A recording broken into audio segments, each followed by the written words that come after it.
नमस्कार, मेरा नाम है डॉक्टर पुरु धवन और आज इस वीडियो में हम बात करने वाले हैं कि सर्दी के मौसम में किडनी फेलियर पेशेंट को किन-किन चीज़ों का ध्यान रखना चाहिए जिससे हमारी बॉडी में क्रिएटिनिन के लेवल, यूरिया के लेवल ना बढ़े। सर्दी के मौसम में हमारे खाने-पीने में बहुत बदलाव होता है, बाहर के मौसम में बहुत बदलाव होता है और ये टाइम एक किडनी फेलियर पेशेंट के लिए थोड़ा-सा चैलेंजिंग होता है। ये जो चैलेंजिंग है, ये जो कॉम्प्लिकेशन है, जो सर्दियों के मौसम में आती हैं, तो अगर आपके पास पूरी जानकारी है, तो उसको आप थोड़ा-सा कंट्रोल कर पाते हैं, कम कर पाते हैं। तो शुरुआत करते हैं चैलेंज नंबर 1 से, वो है बढ़ता हुआ क्रिएटिनिन लेवल। अब क्रिएटिनिन लेवल क्यों बढ़ रहा है, ये समझना आप सभी के लिए ज़रूरी भी हो जाता है कि सर्दी में क्यों ज़्यादा बढ़ता है। क्रिएटिनिन जो है वो हमारी मसल्स में बनता है। हमारी मसल्स में बनने वाला वो वेस्ट मटेरियल है।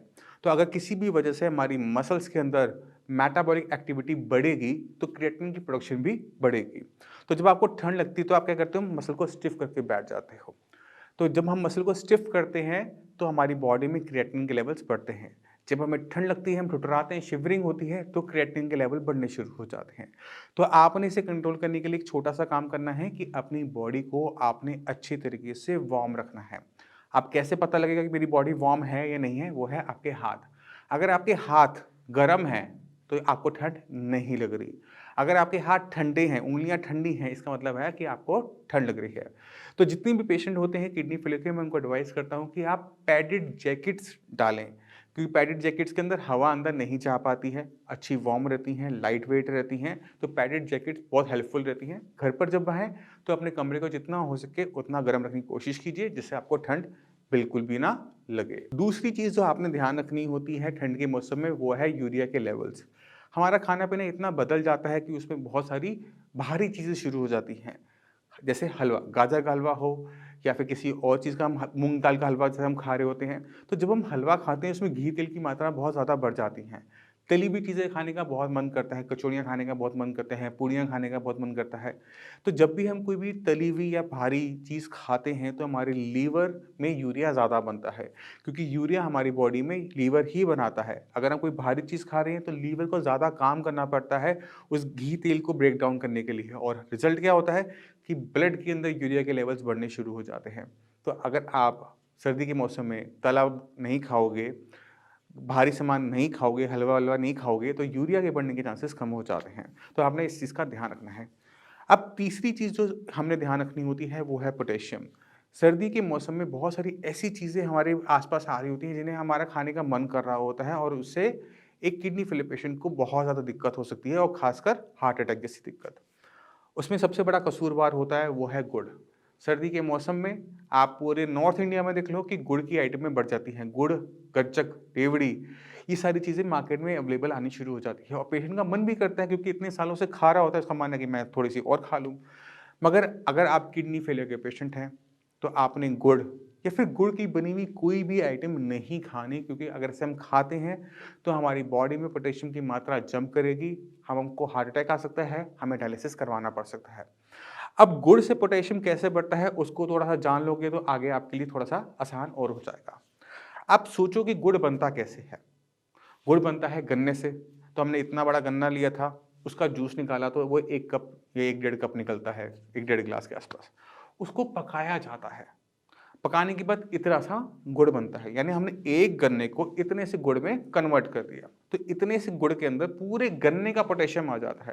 तो अगर आप थोड़ी-सी मात्रा भी खाते हो गुड़ की, तो आप क्या देखते हो कि ब्लड के अंदर पोटेशियम के लेवल तेज़ी से जंप करने स्टार्ट कर जाते हैं। तो आपने गुड़ और गुड़ की बनी हुई चीज़ें नहीं खानी इसी वजह से। चौथी चीज़ जिनका हमें ध्यान रखना होता है वो है पत्तेदार सब्जियाँ। सब्जियाँ सर्दी के मौसम में कम हो जाती हैं और पत्तेदार सब्जियाँ पालक, बथुआ, मेथी, सरसों ये बहुत मार्केट में अवेलेबल होना शुरू हो जाता है, जो मार्केट में वैसे भी थोड़ा चीपर रेट पर आता है, तो लोग ज़्यादा खाते भी हैं, बनाते भी हैं। सरसों का साग बन रहा है, मिक्स साग बन रहा है, बथुआ बहुत आ रहा है। अगर आपने ध्यान क्या रखना है कि अगर आप किडनी फेलियर के पेशेंट हो तो इन सब चीज़ों से पोटेशियम की मात्रा बढ़ सकती है। आपने ध्यान क्या रखना है कि आपने पत्तेदार सब्जियों का साग नहीं बनाना। जैसे हम सरसों का साग बनाते हैं, वो आप नहीं बना सकते। अगर आप मेथी की रोटी खाना चाहते हैं, खा सकते हैं, मगर मेथी का कोई साग बनाकर नहीं खा सकते, क्योंकि फ़र्क है मात्रा के अंदर।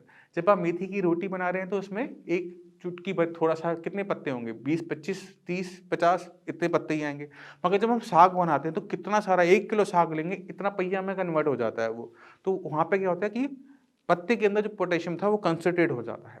इस वजह से पत्तेदार सब्जियों का साग और चटनियाँ मना होती है किडनी फेलियर पेशेंट को। अगर कम मात्रा में आप ले रहे हैं, कोई दिक्कत नहीं है, ज़्यादा मात्रा में लेंगे तो पोटेशियम वाली दिक्कत आएगी, हो सकता है कि आपको उसकी वजह से डायलिसिस भी करवाना पड़ जाए। तो इन चीज़ों से आप दूर रहेंगे तो काफ़ी बचाव हो जाता है सर्दी के मौसम में किडनी फेलियर पेशेंट के लिए। अगर आपके शरीर में दर्द हो रहा है, हड्डियों में दर्द हो रहा है, धूप सेक रहे हो फिर भी आपको आराम नहीं मिल रहा, तो आपने ध्यान के रखना है वो है विटामिन डी का। जितने भी पेशेंट होते हैं किडनी फेलियर उनके अंदर विटामिन डी की कमी देखने को मिलती है। क्यों मिलती है उसको हम जान लेते हैं। हम जानते हैं कि धूप से हमें विटामिन डी मिलता है, मगर धूप से जो विटामिन डी हमें मिलता है वो इनएक्टिव होता है, यानी वो काम के लायक नहीं होता। उसे काम के लायक बनाती है हमारी किडनीज़। अब किडनी है हमारी खराब, विटामिन डी तो बॉडी में है, बट वो काम नहीं कर रहा। अगर शरीर में विटामिन डी काम नहीं कर रहा तो हमारी हड्डियों पे कैल्शियम नहीं चिपक पाता, हमारी हड्डियाँ सॉफ्ट हो जाती हैं और वो पेन करना स्टार्ट करती है। हमारी मसल्स में पेन होना स्टार्ट हो जाता है। तो हमने क्या करना होता है कि अगर हमारी हड्डियों में, मसल्स में पेन हो रहा है, तो विटामिन डी हमें दूसरी फॉर्म में लेना होता है जिसका नाम है कैल्सिट्रोल। ये active form of vitamin D होता है जिससे किडनी को एक्टिव नहीं करना होता। किडनी वाला जो पार्ट है वो बाईपास कर चुके हैं इसके अंदर। ये बॉडी में ईज़िली एब्ज़ॉर्ब हो जाता है और जो हड्डियों में दर्द है, मसल्स में पेन हो रहा है, जो सर्दियों में हो रहा है, उसमें ये आपके लिए लाभकारी होगा।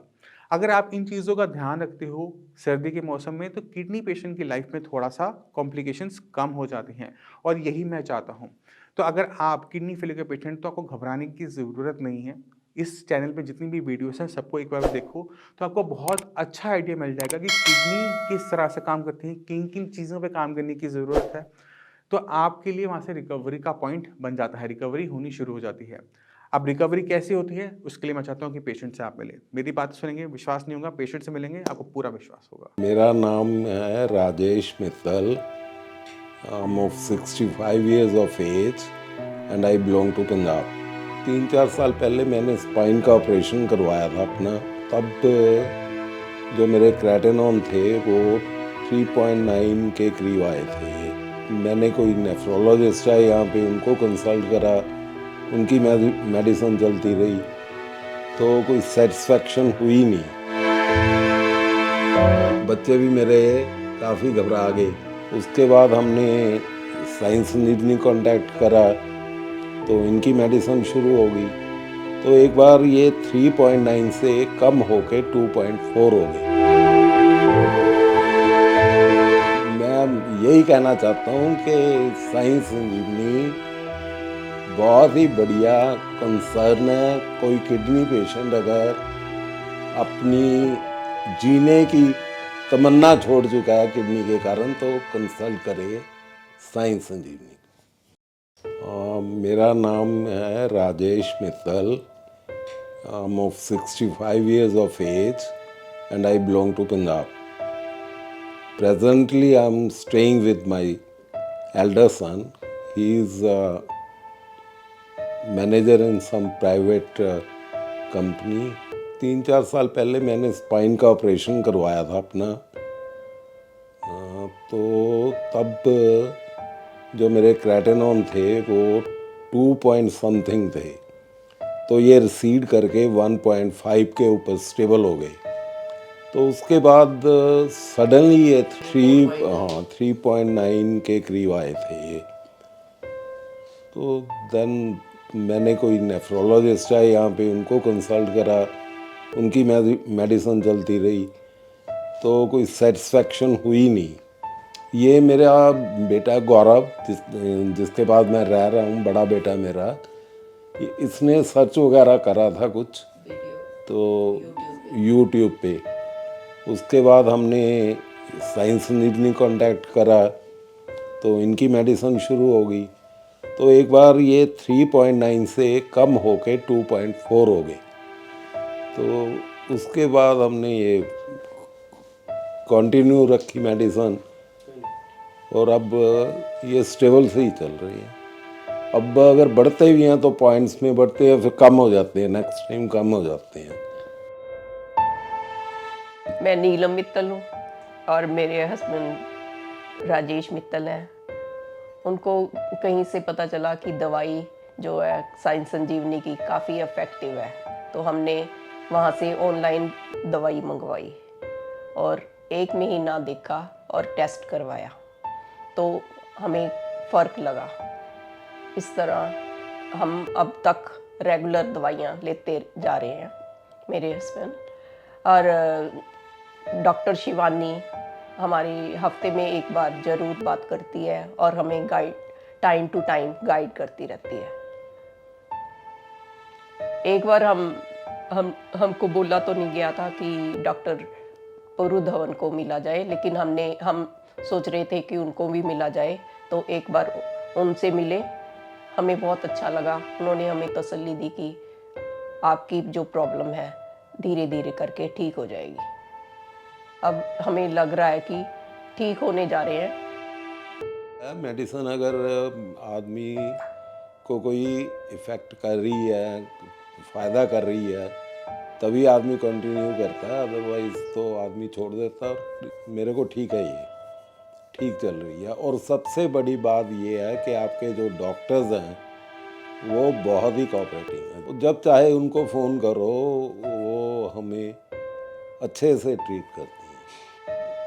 वो बहुत ही बढ़िया है, वो मतलब कोऑपरेटिंग है बहुत।